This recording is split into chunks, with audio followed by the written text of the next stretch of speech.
అందరికీ శుభోదయం. భారతదేశంలో ఉన్న వాళ్ళందరికీ కూడాను, అమెరికా వాళ్ళు అందరూ ధ్యానమిత్రులకి గుడ్ ఈవినింగ్.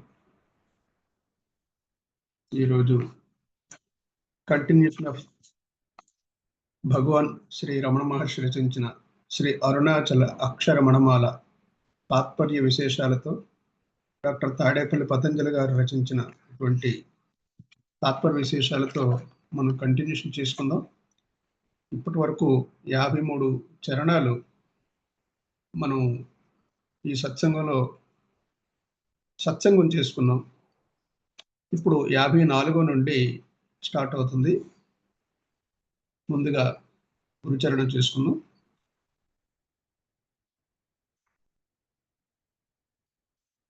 మన మూల గురువైన బ్రహ్మర్షి సుభాష్ పత్రిజీ గురువు గారికి ఆత్మసుమాంజలి, మణిమాల మేడం గారికి ఆత్మసుమాంజలి, మూసకిరణ్ గురువు గారికి ఆత్మ ప్రణామములు, మణిమాల మేడం గారికి ఆత్మ ప్రణామములు. అలాగే ఈ వేదిక పైన ఉన్న మాస్టర్లందరికీ కూడాను, ధ్యానమిత్రులందరికీ కూడాను ఆత్మ ప్రణామములు. యూట్యూబ్లో వీక్షిస్తున్న ధ్యానమిత్రులందరికీ కూడాను ఆత్మ ప్రణామములు. రమణ భగవాన్కి ఆత్మ ప్రణామములు. అరుణాచలేశ్వరునికి నమస్సుమాంజలి. మహాతార బాబాకి, సదానంద యోగికి ఆత్మ ప్రణామం. ముందు స్టార్ట్ చేసుకుందాం. ఇంతవరకు కూడాను మనం 53వ శ్లోకం చరణాల వరకు కూడా మనం చేసుకున్నాం. ఇది స్వయంగా రమణ భగవాన్ చేత రచించబడినటువంటి 108 చరణాలు అరుణాచలేశ్వరునికి సమర్పించుకున్నటువంటి Akshara Manamala. I think it is audible to everyone. So 54వ చరణం స్టార్ట్ చేసుకున్న మాస్టర్స్. నానలేదే వెదుక నేనై నీ ఒంటి స్థానువై నిలిచితు వరుణాచల. తాత్పర్యం: అరుణాచల, నేను అన్నిటినీ విడిచివేశాను. నీవే నాకు దిక్కని తలచి నీ దగ్గరకు చేరాను. నువ్వు నన్ను దగ్గరకు తీసుకుంటావు అనుకున్నాను, కానీ నీవు ఏమీ కదలిక లేకుండా ఒక స్తంభంలా నిలబడ్డావు. ఎందుకయ్యా నాపై నీకు ఈ నిర్లక్ష్యము అని రమణ భగవాన్ అరుణాచలేశ్వరునికి నిందాస్థితిలో ప్రార్థిస్తున్నారన్నమాట. మధుర భక్తి సాంప్రదాయంలో భక్తుడు ఒక విరహిణిగా మారాడు. భగవంతుడినే ప్రియునితో దెబ్బలాడుతున్నాడు. ఐక్యం ఎందుకు చేసుకోలేదనే ప్రశ్నలో జన్మరాహిత్యం కలిగించే ఐక్యం తొందరగా చేసుకోమని అభ్యర్థన ఉంది. అంటే నన్ను నీలో ఐక్యం చేసుకో స్వామి, ఎద్దుకి ఇవన్నీ దాగుడు మూతలు అని అంటే, కానీ నువ్వు కదలక మెదలక స్థాణువై ఉన్నావు. అంటే ఇక్కడ స్థాణువు అంటే శివుడు అన్నిట్లో వ్యాపించి ఉన్నాడు కాబట్టి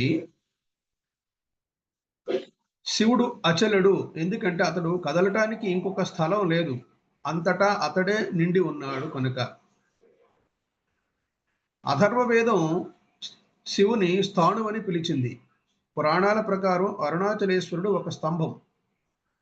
ఇంతకుముందు ఒక ధ్యానమిత్రుడు అడిగారు, ఈ అరుణాచలేశ్వరు గురించి కాస్త చెప్తారంటే నాకు తెలిసిన విధంగా చెప్పాను. ఇప్పుడు దాని గురించి విస్తారంగా మనకి ఇక్కడ చెప్పడం జరిగింది మాస్టర్స్. పురాణాల ప్రకారం అరుణాచలేశ్వరుడు ఒక స్తంభం. ఇలాగా బ్రహ్మ విష్ణువులు ఆ స్తంభపు ఆది అంతము కనుగొనడానికి ప్రయత్నించిన విషయం ప్రసిద్ధి, అందరికీ తెలిసిన విషయమే. కాబట్టి ఇది ఇంతకుముందు చెప్పినట్టే ఆది ఏది, అంతం ఏది అంటే, ఆది అంటే ఎక్కడి నుంచి మొదలైంది, ఎక్కడ అంతమైంది కనుక్కోమంటే, ఎందుకు ఈ ప్రశ్న వచ్చిందంటే, నేను గొప్పవాడిని అనేటటువంటి వీరిద్దరిలో అహం మొదలైంది. నేను సృష్టిస్తున్నాను అని బ్రహ్మ అంటే, నేను పోషిస్తున్నాను, నేను గొప్పవాడినని విష్ణు అన్నారు. అప్పుడు శివుడు ఆకాశవాణి రూపంలో, అయితే మీ ఇద్దరిలో ఎవరో గొప్ప తెలుసుకోవాలంటే మీకు చిన్న పరీక్ష పెడతాను, ఆ పరీక్షలో మీరు ఎవరైతే గెలుస్తారో ఆ పరీక్షలో మీరే గొప్పవారు అని అంటే ఏంటి ఆ ప్రశ్న, ఏంటి ఆ పరీక్ష? ఆది ఎక్కడ, మొదటి ఎక్కడ? ఈ నా యొక్క శివలింగాన్ని మీరు ఒకరు కనుక్కోండి. అంతం ఎక్కడ, ఒకరు కనుక్కోండి అని బ్రహ్మేమో హంస పైన పూర్తిగా లోకాలు ఎదురు పైకి వెళ్తుంటాడు. విష్ణుమూర్తి కూర్మావతారంలో కూర్మ రూపం మీద వెళ్ళి మొత్తం కనుక్కోవడానికి ప్రయత్నిస్తారు. కానీ విష్ణుమూర్తి మాత్రం ఎక్కడ ఎండ్ అవుతుందో కనుక్కోలేకపోయారు. కానీ అది అది ఎక్కడ ఇంకెంత దూరం వెళ్ళినా సరే ఇంకా లింగం కనిపిస్తూ ఉంటుంది విష్ణుమూర్తికి. తన వల్ల కాదని తను ఒప్పుకున్నారు. కానీ బ్రహ్మ మాత్రం ఇంకా పైకి వెళ్తూ అంతం ఎక్కడ, ఈ లింగం యొక్క అంతం ఎక్కడ అని కనుక్కోవటానికి ప్రయత్నించారు. కానీ అందులో కూడా సఫలం అవ్వలేదు. ఆ కారణంగా ఆయన కొన్ని శాపానికి కూడా గురైన విషయం లాస్ట్ క్లాస్‌లో మనం చెప్పుకున్నాం. కాబట్టి ఇక్కడ స్థాణు అంటే ఒక కవి ఏమన్నారంటే ఎలా రాశారంటే, స్థాణువక్కుండి మగవాడు తలక కుమియ ఫలమొసగి నట్టే కినియక పద్మవదన వదనసుర కూర్మినొసగ నీవలదే పుష్పమైన నన్ను మాట్కి నుమిసిన నలరె బొగడ. స్థాణువు అంటే ఒక పక్క పొగడ పువ్వు అని, శివుడు అని 2 అర్థాలు ఉన్నాయట. గతంలో ఎప్పుడో ఒక మగవాడు అంటే తిన్నడు ఉమ్మేసినంత మాత్రాన ఆ స్థాణువు అంటే ఆ శివుడు ఫలమును మోక్షాన్ని ఇచ్చాడు. మరి ఆ పద్మముఖులు లాలాజలములు అంటే ఆ ఉమ్ము వేసిన పెట్టి లాలాజలములు అను అమృతాలను ఇచ్చారు. ఈ త్యాగానికి శివుడు మోక్షం అనేటటువంటి పుష్పాలు అన్నటువంటి మోక్షాన్ని ప్రసాదించాడు. కాబట్టి ఇది స్థాను అంటే. రెండవ చరణం, నీ జ్వాల కాల్చి నను నీరు చేసడు మున్నె నీ కృప వర్షింపు మరుణాచల. ఓ అరుణాచల, నీ జ్ఞానాగ్ని అను జ్వాల అన్నిటినీ మంచిని చెడుని కూడా కాల్చివేస్తుంది. నీ జ్ఞానాగ్ని, నీ జ్ఞానం అనేటటువంటి అగ్ని, ఆ యొక్క జ్వాల, అగ్ని యొక్క జ్వాల ఇది మంచి ఇది చెడు అని చూడదు. అగ్నికి మంచి చెడు ఉండదు. అందులో చేపెట్టిలా అంటే అందరికీ కాలుతుంది కదా. మంచివాడికి కాలుతుంది, చెడువాడికి కాలుతుంది, ఏది పెట్టినా సరే కాలిపోతుంది. అలాగే నీ జ్ఞానాగ్ని కూడాను అన్నింటినీ మంచిని చెడుని కూడా కాల్చివేస్తుంది, భస్మం చేస్తుంది. ఆ జ్ఞానాగ్ని నన్ను దహించి బూడిద చేయక ముందే నీ దయ అను చల్లని నీటిని నాపై వర్షించు, నన్ను రక్షించు అని ఇక్కడ వేడుకున్నాడు. జ్ఞానము, భక్తి ఈ రెండింటిని రమణులు ఈ చరణలో తనదైన శైలిలో వివరించారు. ఆత్మ సాక్షాత్కారము తర్వాత అనగా జ్ఞానం కలిగిన తర్వాత బ్రహ్మ అను విద్వాంసునిచే సృష్టించబడినది పుణ్యం, పాపం రెండూ జీవునికి అంటవు. అంటే ఆత్మ సాక్షాత్కారం అయిపోయిన తర్వాత అనగా జ్ఞానం కలిగిన తర్వాత బ్రహ్మ అను విద్వాంసునిసే అంటే బ్రహ్మతో సృష్టించబడినటువంటి పుణ్యం పాపం అనుకుంటాం కదా, ఈ రెండూ జీవునికి అంటవు. అట్లే ఆత్మ సాక్షాత్కారము పూర్వము చేసిన పుణ్యఫలములు కూడా అంటే పుణ్యాలు పాపాలు కూడా నశిస్తాయి. ఇది బ్రహ్మసూత్రంలో చెప్పారట. స్వప్నమందు కల్పించబడిన ఈ శుభ అశుభ కర్మలు మేల్కొనిన వెంటనే క్షీణించిపోతాయి. అజ్ఞానమును వదిలి అహం బ్రహ్మస్మి అను అపరోక్ష జ్ఞానము రాగానే 100 కోట్ల జన్మల నుండి చేసిన సంచితములోని పుణ్య పాప కర్మల సముదాయమంతా క్షణమాత్రంలో నశించిపోతుంది అని వివేక చూడమనిలో చెప్పారు.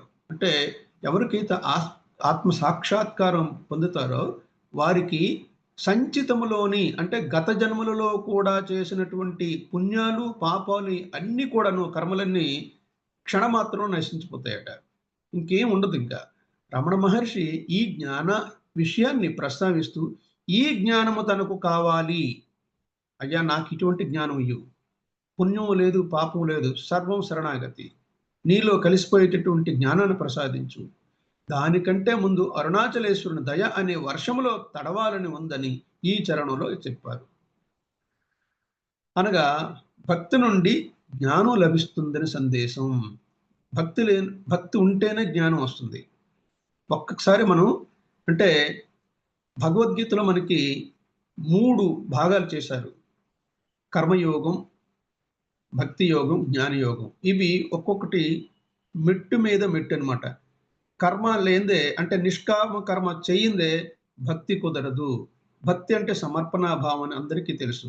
అంటే సర్వం శరణాగతి, సర్వే జన సుఖినో భవంతు మనం అంటాం. భక్తి అంటే ఫస్ట్ నిష్కామ కర్మ చేసేటప్పుడు మనం ఏ పని చేసినా సరే అందులో భక్తి శ్రద్ధ పెడతాం. ఒక్కసారి భక్తి శ్రద్ధ వస్తున్న తర్వాత ఆ విషయంలో మనం నిష్ణాతులు అవుతాం.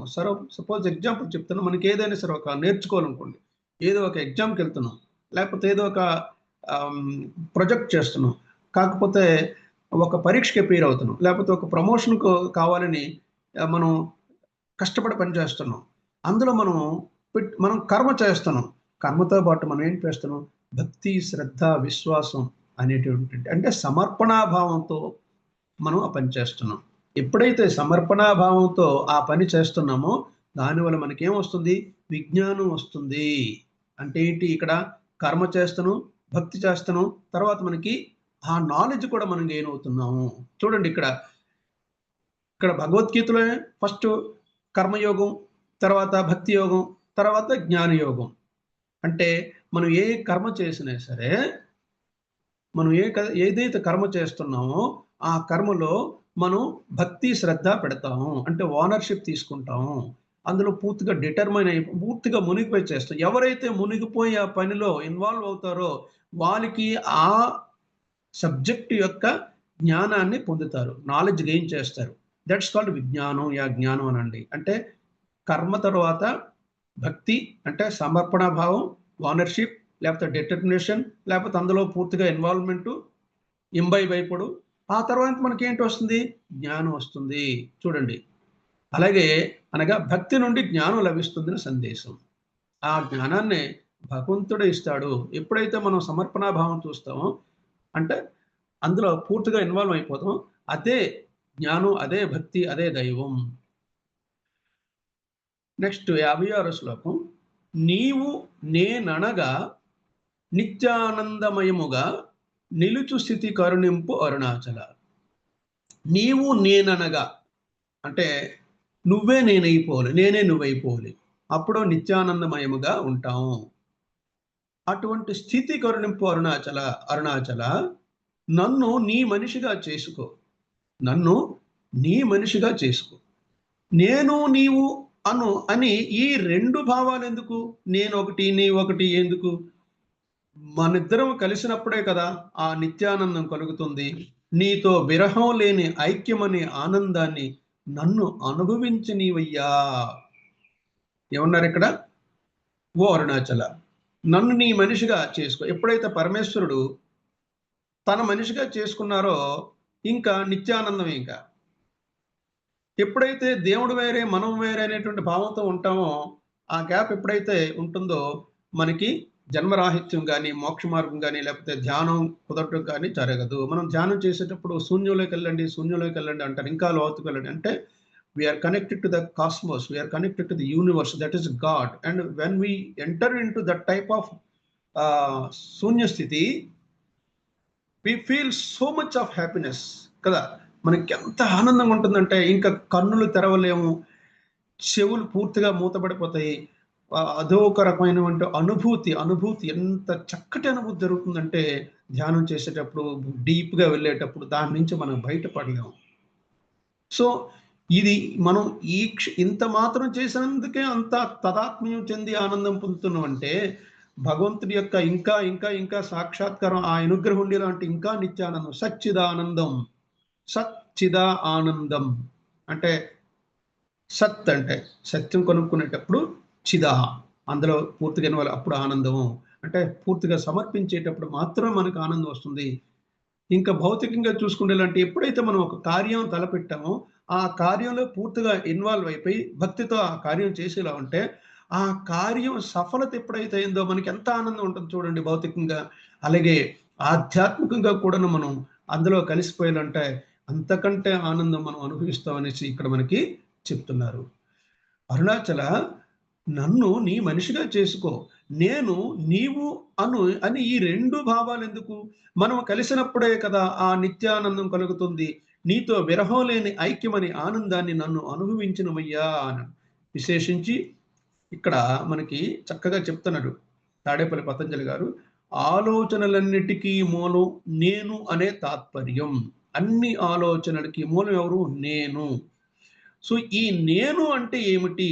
ఎక్కడి నుంచి ఉదయిస్తుంది అని ఆరా తీస్తే మనసు తన మూలమైన ఆత్మలో విశ్రమిస్తుంది.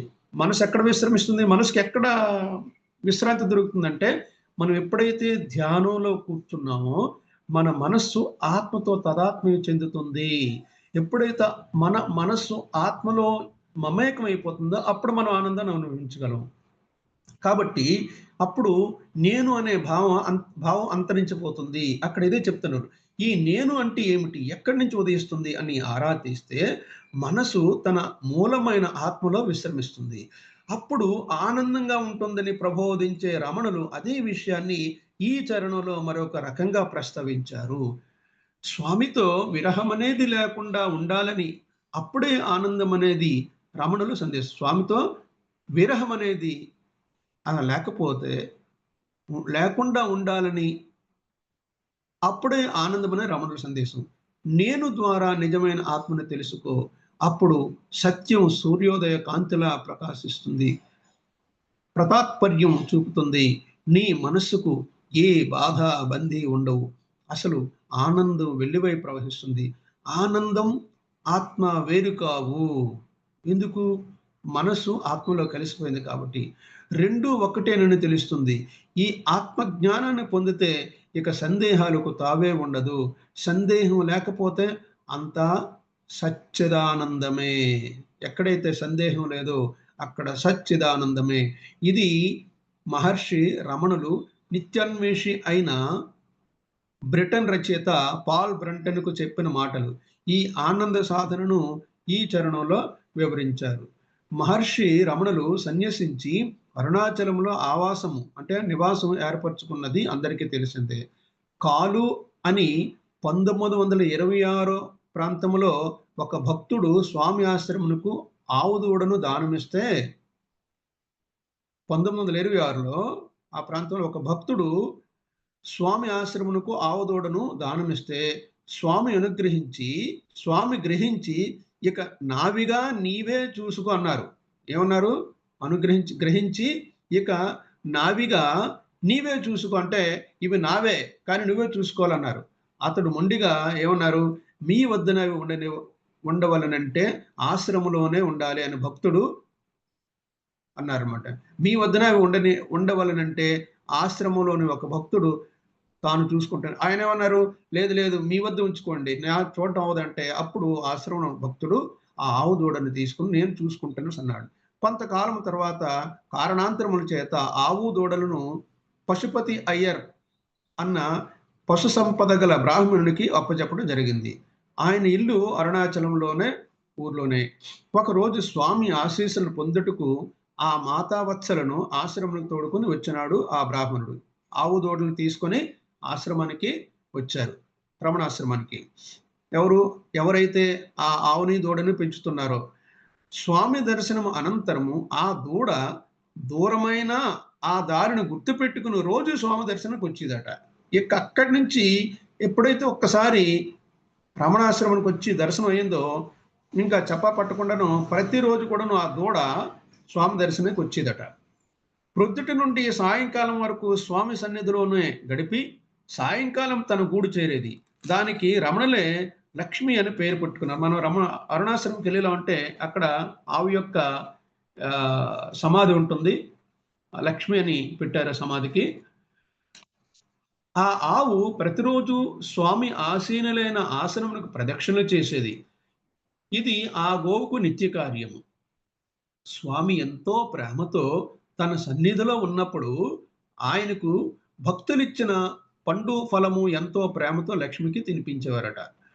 ఆశ్రమంలో సరిగా 12 గంటలకు భోజనముకు ఎలుగెత్తి పిలిచేవారు. ఆ తర్వాత రాను రాను గంట కొట్టుట మొదలైంది.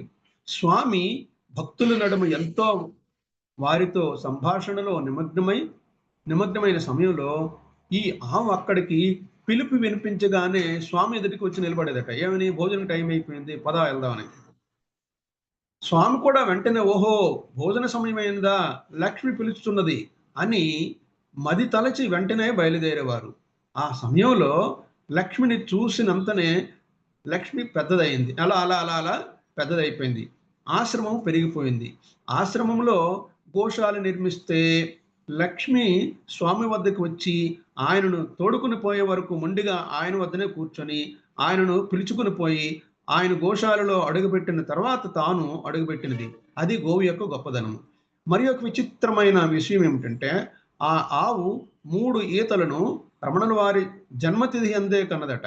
రమణ భగవాన్ ఏ జన్మతిథిలో అయితే జన్మించారో ఉదయించారో అదే తిథిలో 3 ఈతలు కూడాను జరిగాయట. వారి అనుబంధము మాటలకు అందనిది.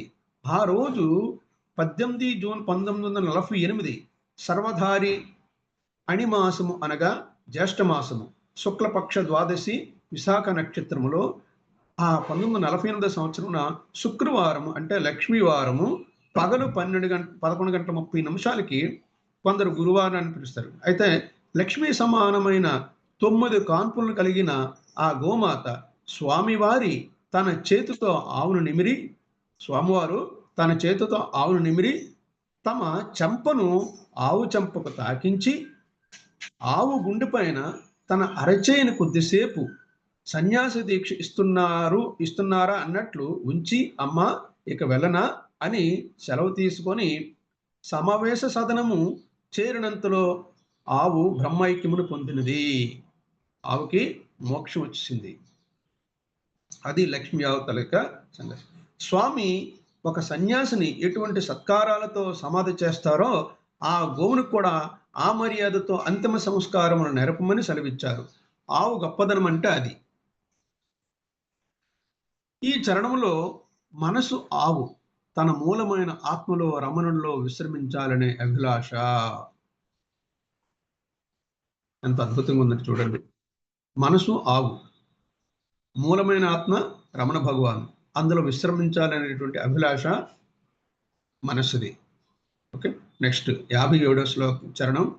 అణురూపు నిన్నునే మిన్ను రూపం చేరా భావోర్ములిపుడాగు అరుణాచల.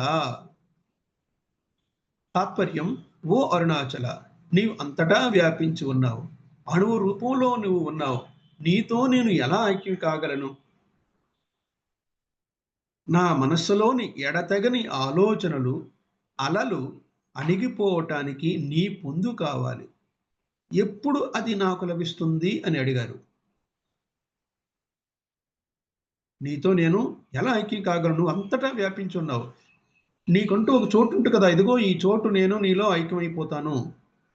కాబట్టి ఈ నా మనసులోని ఎడతెగని ఆలోచనల అలలు అంటే కెరటాలు, ఇటువంటి ఈ ఆలోచనలు అణిగిపోవటానికి నీ పొందు కావాలి, అంటే నీ దగ్గర విశ్రాంతి కావాలి, ఎప్పుడు ఇది నాకు లభిస్తుంది అని రమణ భగవాన్ అరుణాచలేశ్వరునికి అడిగారు.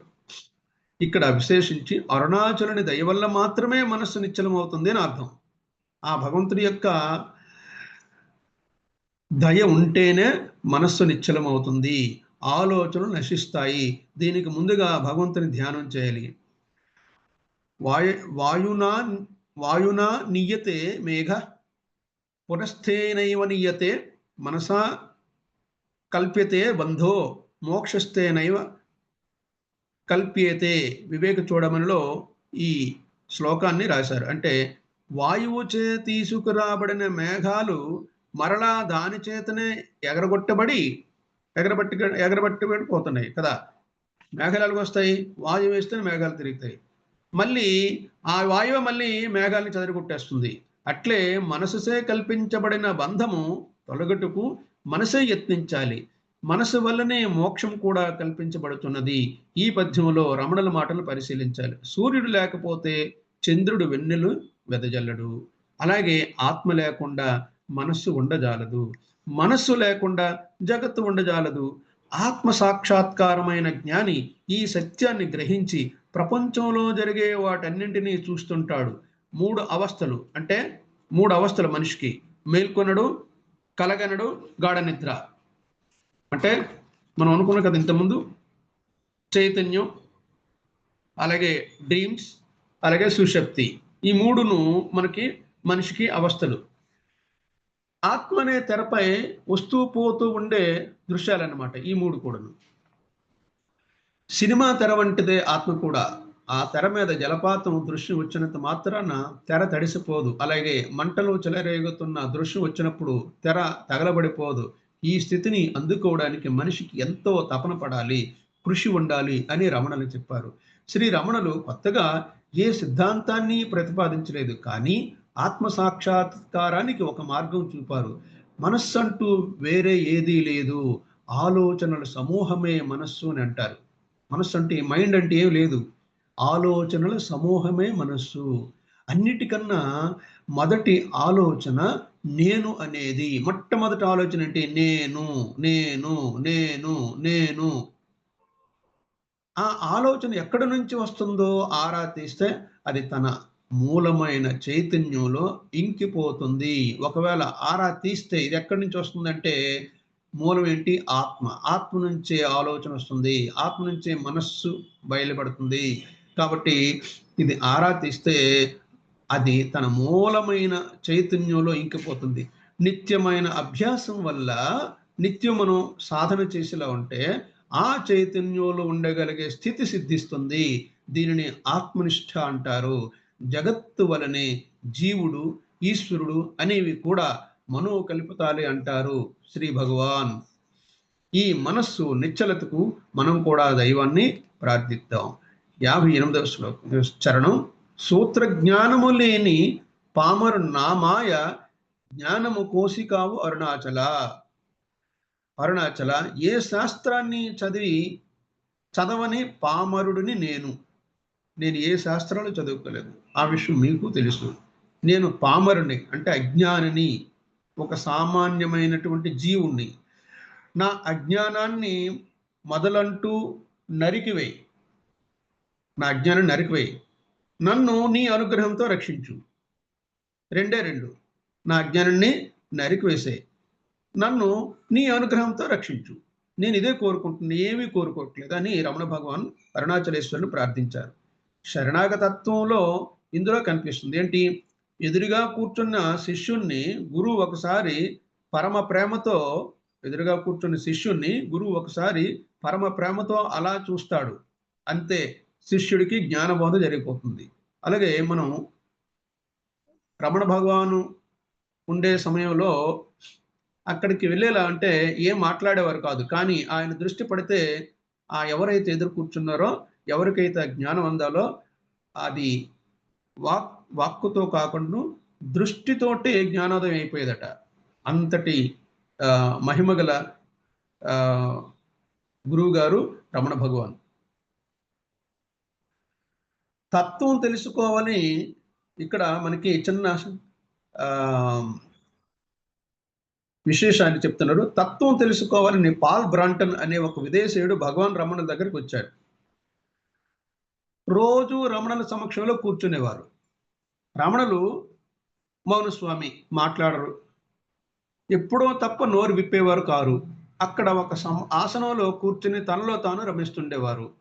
పాల్ బ్రాంటన్ రోజు రావడం, అక్కడ కూర్చోవడం, రమణులు ఏమీ మాట్లాడకపోవడం, ఇలా చాలా కాలం జరిగింది. ఆయన విసిగిపోయి ఇక వెళ్ళిపోదామని నిర్ణయించుకొని తన సామాను సర్దుకొని ఇక గురువు గారికి చివరిగా ఒక నమస్కారం పెట్టడానికి వచ్చి కూర్చున్నాడట. రమణులు తీక్షణంగా ఆయనకేసి చూశారు. అంతే, అజ్ఞానపు చీకట్లు విచ్చిపోయాయి బ్రాంటన్కి. భారతీయ తత్వ వైభవాన్ని ప్రపంచానికి అందించడానికి ఎన్ని పుస్తకాలు రాశాడో ఆయన, అది నయన దీక్ష. గురువు తన కంటి చూపుతో పాల్ బ్రాంటన్ని అనుగ్రహించాడు. ఎందరో మహాత్ములు కేవలం తమ దృష్టి చేత అనుగ్రహిస్తారు. అప్పుడు పాల్ బ్రాంటను భారతీయ తత్వవైభవాన్ని ప్రపంచానికే అందించారు. ఆయన బుక్స్ మీరు అమెజాన్లో కానీ ఫ్లిప్కార్ట్లో కానీ మీరు సెర్చ్ చేశారంటే పాల్ బ్రాంటన్ యొక్క పుస్తకాలు మీరు చూడొచ్చు. ఎందరో మహాత్ములు కేవలం తమ దృష్టి చేత అనుగ్రహిస్తారు.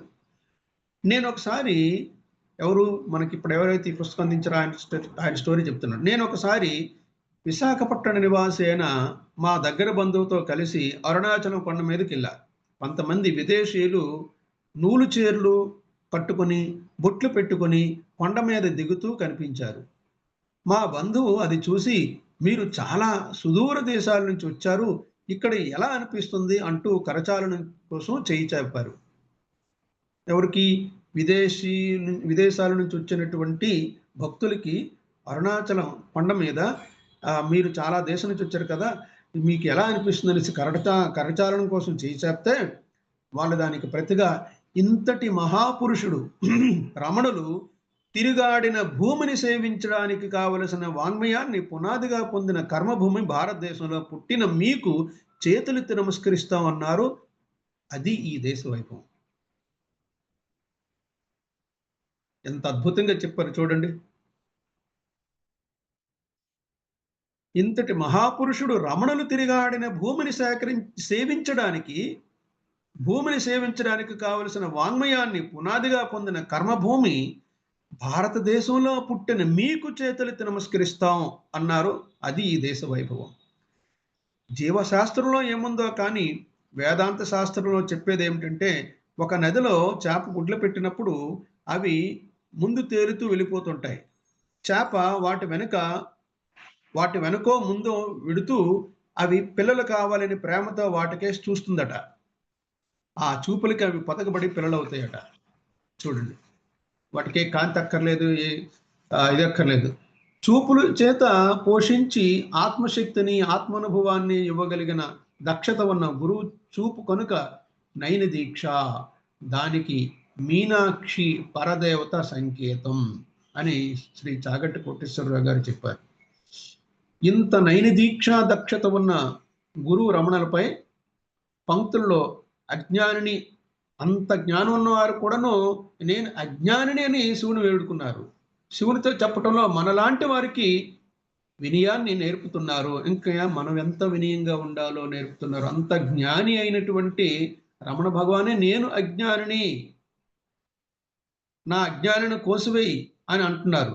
అంటే మనలాంటి వారికి ఇంకెంత వినయంగా ఉండాలో, ఇంత జ్ఞానతృష్ణ ఇంకా ఎంత ఉండాలో మనకి ఈ చరణంలో రమణ భగవానులు మనకి నేర్పుతున్నారు. 59వ చరణం.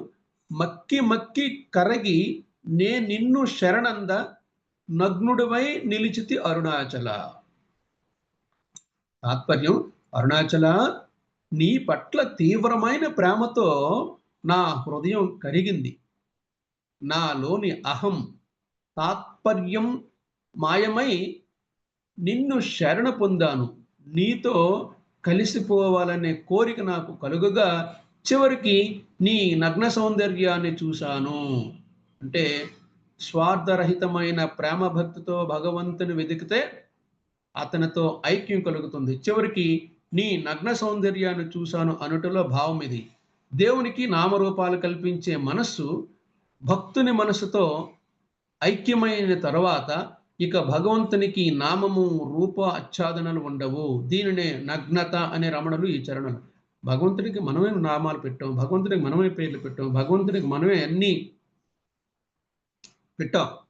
కానీ ఎప్పుడైతే భక్తుని మనస్సుతో భగవంతుడు తనలో ఐక్యం చేసుకుంటాడో ఇక భగవంతునికి నామము, రూపము, ఆచ్ఛాదనలు ఉండవు. దీనినే నగ్నత అని రమణులు ఈ చరణంలో పేర్కొన్నారు. శ్రీ రమణ భగవానులకు కాలు నొప్పులు అధికంగా ఉండటం వల్ల తైలం రుద్ది కాళ్ళొత్తేవారు సేవకులు. మిగతా చొరవగల భక్తులంతా అరగంట చొప్పున వంతులు పడి కాలొత్తడం ప్రారంభించి సమయాతిక్రమణ చేసేవారు.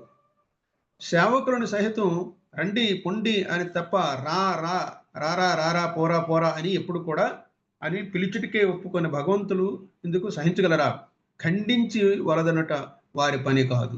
అందువల్ల చెలోక్తిగా మీరంతా కాస్త ఆగండి, నేనున్ను కాసేపు కాళ్ళు ఒత్తుకుంటాను, నాకు మాత్రం ఆ పుణ్యం కొంచెం రావద్దు అని వారి చేతులు తొలగించి తామే తమ కాళ్ళు ఒత్తుకోవటం ప్రారంభించారు.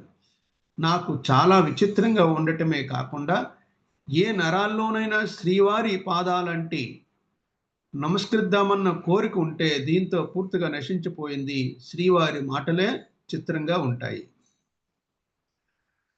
ఆ పుణ్యం కొంచెం వారికి కావాలట. రవంత సూక్ష్మత గల వారికి ఇంతకంటే హెచ్చరిక ఏం కావాలి? ఆ రోజుల్లోనే ఇక్కడ నివాసంగా ఉంటున్న రిటైర్డ్ జడ్జు కురువృద్ధుడు ప్రతాపరాయ దేశాయ్ అనేవారు భగవంతుడు సమీపించి, స్వామి నాకు కూడా గురుపాద సేవలో భాగస్వామిని అవ్వాలని ఉందని అన్నారట. ఓహో! సరే సరే. ఆత్మైవై గురుహు అన్నారు. ఆత్మవై గురుహు అన్నారు. అంటే ఆత్మ సేవ చేసుకుంటే గురు సేవ చేసినట్లే. నిన్ను నువ్వు సేవ చేసుకో. నీలో ఆత్మ ఉన్నాడు. నీకు నువ్వు సేవ చేసుకుంటే గురు సేవ చేసినట్లే. నీ ఆత్మే నీకు గురువని ఇక్కడ మనకి విశదీకరించి చెప్తున్నారు రమణ భగవాన్. 70 ఏళ్ళు దాటినవి.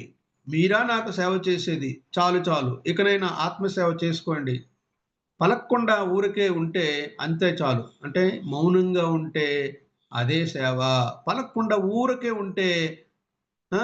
ఊరికే ఉంటే అంతే చాలు అన్నారు భగవాన్. సరిగా విచారిస్తే ఇంతకన్నా ఉపదేశం ఏముంటుంది? పలక్కుండా ఊరికే ఉంటే చాలట. అట్లా ఉండటం భగవానుడికే సహజం. కానీ మనకు సాధ్యమా? ఎంత తపించినా ఆ స్థితి రాలేదే. శ్రీవారి కరుణ మీద ఆధారపడటం కంటే మనకు వేరే చేయగలిగేది ఏమున్నది? అంటే ఇక్కడ మౌనంగా ఉండటం అంటే మాటలు స్టాప్ చేయడం కాదు మాస్టర్స్. మనసా వాచా కర్మణ. అంటే మనసు కూడా మౌనంగా ఉండాలి. మనం మాట కూడా మౌనంగా ఉండాలి. అది ఇక్కడ. మనస్సు, మాట 2 మౌనంగా ఉంటేనే మౌనంగా ఉన్నట్టు అర్థం. అంతే తప్పించి మనసు ఎక్కడికో వెళ్ళిపోతుంది, మాటలు మనం స్టాప్ చేసామంటే అది మౌనం కాదు అని ఇక్కడ మనకి చెప్తున్నారు. ఈ సంఘటనలో రమణులు ఇదెక్కడ సేకరించింది? సూర్యనాగమ్మ గారి శ్రీ రమణాశ్రమ లేఖల నుండి సేకరించింది. సరే, ఈ సంఘటనలో రమణులు భగవంతుని పట్ల ప్రేమ, సేవ ఎలా ఉండాలో చెప్పారు. తద్వారా దేవునికి నామరూపాలు కల్పించే మనస్సు భక్తుని మనస్సుతో ఐక్యమవుతుంది. తర్వాత ఇక భగవంతుని నామరూప ఆచ్ఛాదనలతో చూసే దృష్టి పోతుంది. ఇక్కడ హరుడు, హరి, హరుడు అంటే శివుడు, విష్ణువు వేరు వేరని, దుర్గామాత వేరు ఏమి ఉండవట.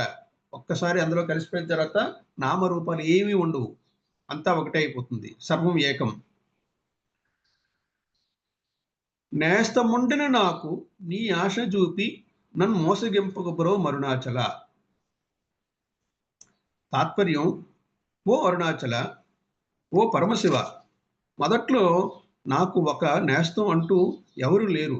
కానీ నా మనస్సులో నీ పట్ల ప్రేమతో నిండిపోయేటట్టు చేశావు. నాకు నేస్తమయ్యావు.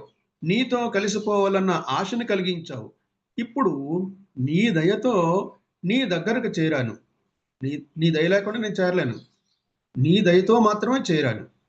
ఇక నన్ను నీవు మోసగించకు. నాపై దయ చూసి నన్ను రక్షించు. అంటే శివుని దయ లేనిదే ఆయన గురించి ఆలోచించడం కూడా అసాధ్యం. వైష్ణవులకు తిరుప్పావై ఎలాంటిదో శైవులకు మాణిక్య వాచ్కర్ రచించిన తిరువెంబావై పాశురాలు అలాంటివి. ఆ పాశురాల్లోని ఒక తిరువాచకంలో ఆయన అనుగ్రహం వలనే ఆయన చరణాలను ఆరాధిస్తాం అని మాణిక్య వాచ్కర్ అంటారు. రమణులు కూడా ఈ 60 మొదట్లో ఇదే భావాన్ని ఆశ చూపి తెలియజేశారు. పిచ్చివాని వంటిపై ఉన్న తుండుగుడ్డ ఎప్పుడు జారిపోయినదో అని అతనికి ఎట్లా తెలియదో అలా దేహము ముక్తులకు జారిపోతుంది అని ముక్త పురుషుడు శరీరము విడిచి విధానాన్ని భగవాన్ రమణులు ఉపమించారు. ఇటువంటి ముక్త స్థితిని పొందటానికి జీవులకు భగవంతునిపై అచంచలమైన దృఢనిష్ట ఉండాలని రమణులు ఈ చరణంలో అంతర్గతంగా చేసిన బోధ. నెక్స్ట్ 61ది. నవసి చెడు ఫలము నందేమి ఫలమేరి పక్వత లోగును అరుణాచల. ఓ అరుణాచల, బాగా పండిపోయి కుళ్ళిపోయిన పండు తినటానికి పనికిరాదు కదా. అలాగే నేను కూడా బాగా పండిపోతే నీ నామాన్ని జపించే శక్తిని కూడా కోల్పోతానేమో. నిన్ను తలచుకునే కనీసపాటి మానసిక స్వస్థత కోల్పోతానేమో. నేనిప్పుడు సరైన పక్వ దశలో ఉన్నాను. నన్నిప్పుడే నువ్వు స్వీకరించు, ఆదరించు అని అన్నారు. పూర్తిగా అంటే ఇక్కడ ఏంటంటే మన శరీరంకి ఒక శక్తి అంటూ ఉంటుంది కదా. కొంత stage by stage, stage by stage, stage by stage మన యొక్క మన యొక్క శరీర రథం యొక్క శక్తి క్షీణించిపోతూ ఉంటుంది. అంటే పరిపక్వత చెందడం అంటే సరైన స్టేజ్‌లో నేనున్నాను. ఇంకా నన్ను ఇంకా ఇంకా నన్ను బ్రతికించేలా ఉంచేలా ఉంటే కనీసం నీ నామం కూడా స్మరించేటటువంటి శక్తిని కూడా కోల్తాను. ఇప్పటికే నేను నడవలేకపోతున్నాను. కాబట్టి ఇది సరైన పరిస్థితి. ఇది సరైన పక్వ దశలో ఉన్నాను. నన్నిప్పుడే నువ్వు స్వీకరించు అని అక్కడ వేడుకున్నారు. ఒకసారి రమణులు మౌనం గురించి మాట్లాడుతూ, మౌనం అంటే మాట్లాడకపోవడం కాదు, మాట్లాడాలని అనిపించకపోవడం అన్నారు. అంటే మాట్లాడాలని అనిపించకపోవడం మౌనం. ఇది పక్వ దశ. ఇది సాధకుడైన తనకున్నదని రమణులు ఈ చరణంలో పక్వత అనే పదంలో తెలియజేశారు. అయ్యా ఏం మాట్లాడాలనిపించట్లేదు అంటే ఇప్పుడు ఆయన మౌనస్వామి అయిన మౌనంలో ఉంటారంటే ఆ స్టేజ్‌కి చేరిపోయారు అని ఇక్కడ మనకి పరోక్షంగా ప్రత్యక్షంగా మనకు చెప్తుంది. ఇది పక్వ దశ. ఇది సాధకుడైన తనకున్నదని రమణులు ఈ చరణంలో పక్వత అనే పదంలో తెలియజేశారు. మహాత్మా గాంధీ గారి హత్య జరిగిన రోజుల్లో ఒక మతి భ్రమించిన వ్యక్తి రమణ మహర్షి వద్దకు వచ్చి గాంధీని చంపిన గాడ్సే అందరికీ తెలిసాడు. గాంధీని చంపిన గాడ్సే అందరికీ తెలిసాడు. నేను నిన్ను చంపి కీర్తి సంపాదిస్తాను అన్నాడు ఉగ్రంగా. భగవాన్ చంపునాయన నాకు ఈ దేహబాధ తప్పుతుంది అన్నారు. చూడండి శాంతి వదనంతో ఇంతలో ఆశ్రమవాసులు ఆ వ్యక్తిని అటకాయించి దూరంగా తీసుకెళ్లాలనే ప్రయత్నం చేశారు. భగవాన్ వారించి అతన్ని తన వద్దే ఉంచుకొని తనతో భోజనానికి తీసుకెళ్లారు. 2 రోజులు అతను ఆశ్రమంలో ఉన్నాక ఆ వ్యక్తి తాలూకా వాళ్ళు వెతుక్కుంటూ వచ్చారు. తీరా ఏమైంది? జరిగిన విషయం తెలుసుకుని మన్నించండి, అతనికి మనస్థిమితం లేదు, ఏదైనా తరుణోపాయం ఉపదేశించండి అని రమణుల్ని వేడుకున్నారు. గాయత్రి చేయించండి అన్నారు భగవాన్. కొన్ని నెలల తర్వాత చంపుతానన్న వ్యక్తి తిరిగి వచ్చాడు. అంటే గాయత్రి మంత్రం. కొన్ని నెలల తర్వాత చంపుతానన్న వ్యక్తి తిరిగి వచ్చాడు. పరిస్థితి చాలా మెరుగైందని, సాధారణ జీవితంలోకి తనని గాయత్రి మంత్రం తీసుకొచ్చిందని, ధన్యవాదాలు చెప్పుకోవటానికి వచ్చానని చెప్పి భగవాన్ ఆశీర్వచనం తీసుకున్నాడు. ఎవరు? ఆ వ్యక్తే. ఈ సంఘటన రమణవాణిలో ప్రచురించడం జరిగింది. ఈ కథలో చంపునాయన నాకీ దేహబాధ తప్పుతుంది అనే వచనం ఈ చరణంలోని పక్వ వచనం. ఈ పక్వత రకరకాల స్థితులలో మనకు కూడా కలిగించాలని స్వామిని ప్రార్థిద్దాం. 62వ శ్లోకం చరణం. నొప్పింపకను నిన్ను నొసగి నన్ను కొనలేదే అంతగడువు నాకు అరుణాచల. ఇక్కడ కూడా స్థుతియే. నేనే విధంగానూ బాధపడకుండానే నీవు నాకు దక్కావు. నేను ఏ విధంగానూ బాధపడకుండానే నీవు నాకు దక్కావు. అంటే ఆ 16 ఏళ్ళ వయసు అనుకుంటే 11 ఏళ్ళ వయసులోనే అక్కడి నుంచి డైరెక్ట్గాను అరుణాచలానికి వచ్చేసారు రమణ భగవాన్. నీవు నా అహాన్ని ధ్వంసం చేశావు అరుణాచల. ఈ చరణానికి 2 అర్థాలు ఉన్నాయి. నేను నీలో ఐక్యమైనప్పుడు నా అస్తిత్వాన్ని కోల్పోయాను. నా అహానికి హంతకుడు నీవు అరుణాచల. అంటే నా అహాన్ని చంపేశావు, నాకు అహం అంటూ లేకుండా చేసావు, నేను అన్న భావన చంపేశావు. రెండవది, నేను నిన్ను అతి తేలికగా పొందగలిగాను అరుణాచల. అంటే నీ అంతటి నీవే నాకు స్వాధీనమైనావు. నీవు నాకు, నేను నీకు తిరిగి ఏమివ్వగలను? ఏ విధంగానూ పనికిరాని నన్ను స్వీకరించి నీతో ఐక్యమైన అమూల్యమైన సొత్తును నాకు అనుగ్రహించావు. ఇది నీకే విధంగా పనికి వచ్చే బేరం? ఇటువంటి వ్యవహారాన్ని నువ్వు ఒప్పుకోవడానికి కారణం ఏమిటి?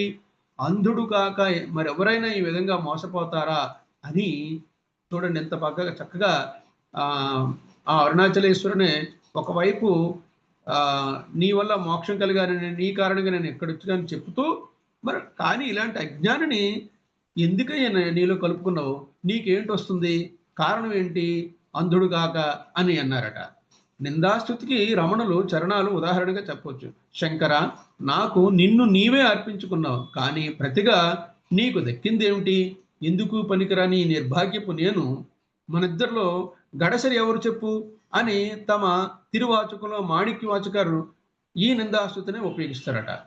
63వది, చూచి చింతించి మేను దాకించి పక్వమ చేసి నీవేని బ్రో అరుణాచల. ఓ అరుణాచల, నా అహం నశించే విధంగా చక్షు భావ స్పర్శ దీక్షలను నాకు అనుగ్రహించి నన్ను పరిపక్వం చేసి నన్ను రక్షించు. నీ భావాలతో, నీ స్పర్శతో, నీ చూపుతో నన్ను పరిపక్వం చెయ్యి అరుణాచల.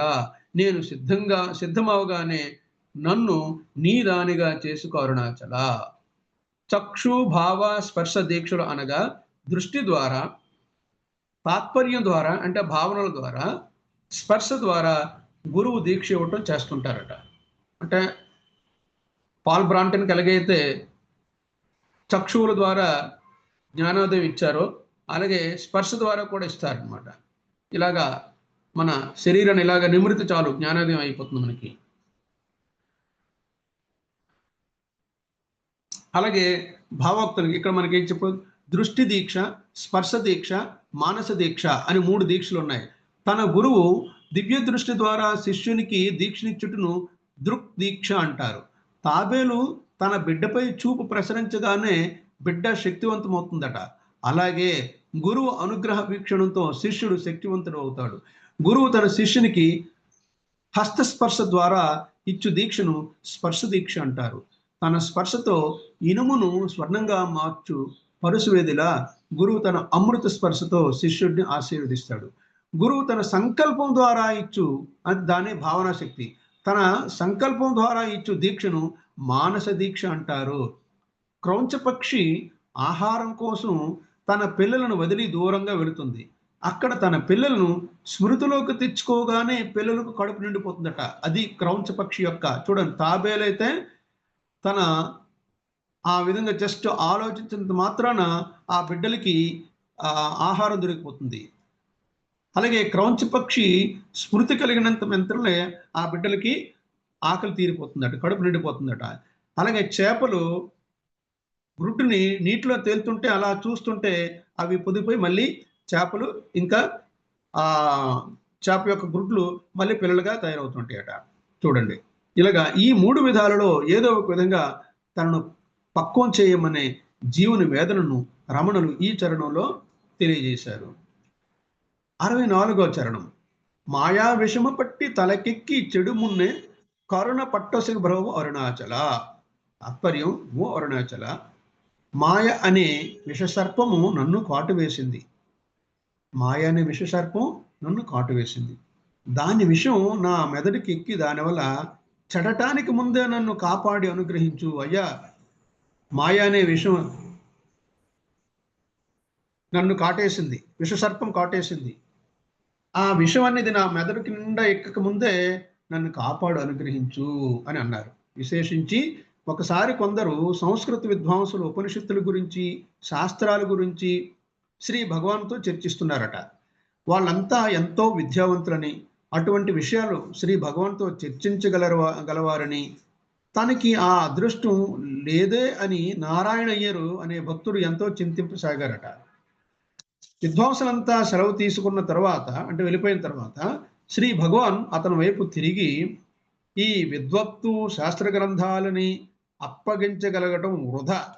సత్యాన్ని తెలుసుకోవడానికి ఈ అవస్థంతా పడాల్సిన అవసరం లేదు. చదివితే సత్యం తెలుస్తుందా? ఊరికే ఉండు, అదే సత్యం, నిశ్చలంగా ఉండు, అదే భగవంతుడు అన్నారట. అంటే నాకేమీ తెలియట్లేదే అనేటువంటి భావనని రమణ భగవాన్ ఆ అయ్యర్ నుండి తెలుసుకొని, నారాయణ అయ్యర్ని తెలుసుకొని, నారాయణ అయ్యర్ని చూస్తూ ఈ విధంగా అన్నారట. ఏమని? ఈ విద్వత్తు శాస్త్ర గ్రంథాలను అప్పగించగలగడం వృధా. సత్యాన్ని తెలుసుకోవడానికి ఈ అవస్థంతా పడాల్సిన అవసరం లేదు. చదివితే సత్యం తెలుస్తుందా? ఊరకే మౌనంగా ఉండు, అదే సత్యం, నిశ్చలంగా ఉండు, అదే భగవంతుడు అన్నారట. చూడండి ఎంత అద్భుతంగా భగవాన్ చెప్పారు. కాసేపు అయిన తర్వాత శ్రీ భగవాన్ వైఖరిలో మాటలో ఏదో మార్పు వచ్చింది. నారాయణ అయ్యర్ని నువ్వు గడ్డం గీసుకుంటావా అని అడిగారట. ఈ ప్రశ్నకు విస్తుపోతూనే అయ్యర్ అవునని సమాధానం చెప్పాడట. శ్రీ భగవాన్ అన్నారు, గడ్డం గీసుకోవడానికి అద్దం ఉపయోగిస్తావు కదా, అద్దంలో చూసుకుంటూ నీ ముఖం మీద ఉన్న గడ్డాన్ని గీసుకుంటావే గాని అద్దంలో ఉన్న ప్రతిబింబాన్ని కాదు కదా. అద్దం చూసి నీ గడ్డం గీసుకుంటున్నావు, కానీ అద్దంలో ఉన్న ముఖాన్ని గీయట్లేదు కదా అని అడిగారు. ప్రతిబింబాన్ని చేయట్లేదు కదా. అన్ని మత గ్రంథాలు సాక్షాత్కారానికి మనకు దారి చూపేవే. వాటిలో చెప్పిన వాటిని అభ్యసించాలి, సాధించాలి. కేవలం పుస్తకాల పరిచయం, వాటి గురించి చర్చలు, అర్థంలోని ప్రతిబింబానికి గడ్డం గీయడం లాంటివి అన్నారట. ఈ మాటలతో నారాయణ అయ్యరికి పండంత బలం వచ్చింది. పుస్తకాల్లోనే అంతా ఉందనుకోవడం ఒక మాయ. పుస్తకాలను, ఉపన్యాసాలను దారి చూపటానికి ఉపయోగించుకోవాలి, అదే దారి అనుకోకూడదు. ఈ మాయను దాటి అసలైన సత్యం రమణుల అనుగ్రహం వలనే ప్రాప్తిస్తుంది. ఒక శ్లోకం ఉంది, దాంతో మనం పూర్తి చేసుకుందాం మాస్టర్స్. 65ది.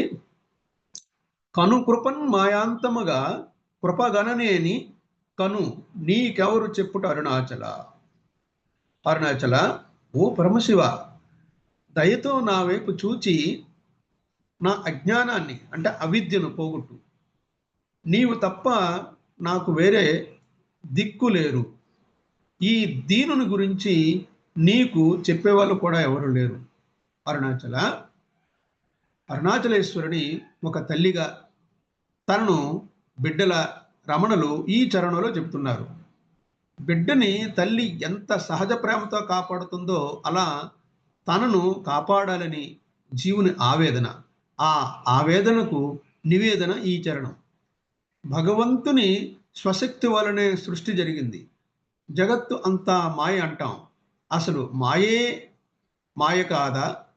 దానిని ఎవరైనా వెలుపల నుండి కదా చూడాలి.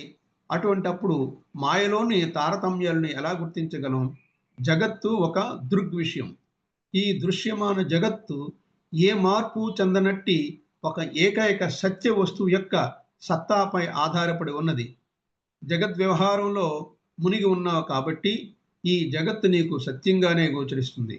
జగత్తుకు అతీతంగా పో, అప్పుడు అది మాయమై సత్యం ఒక్కటే నిలుస్తుంది.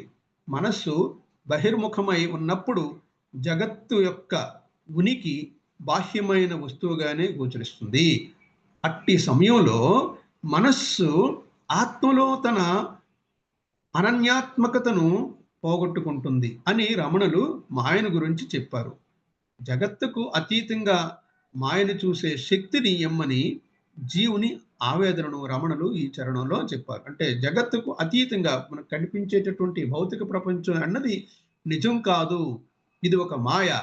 ఈ మాయను చూసే శక్తిని అంటే ఏ విధంగా జ్ఞానశక్తితో అంటే మనకి జ్ఞానాన్ని ప్రసాదించమని ఆయన రమణులు ఆ జీవుని ఆవేదనను రమణులు ఈ చరణంలో చెప్పారు.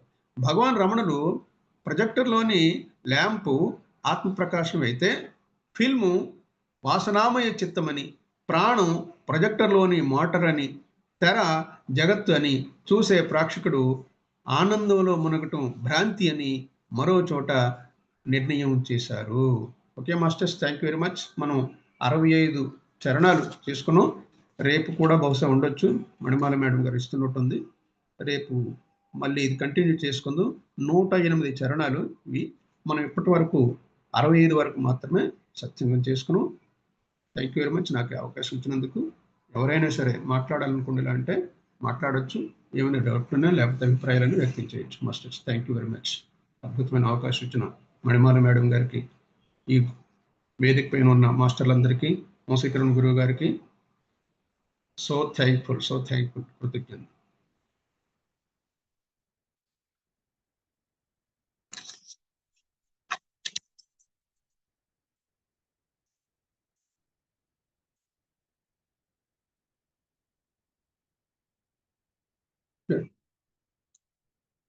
చలో మనం క్లోజ్ చేసుకుందాం. Thank you very much. Have a good day.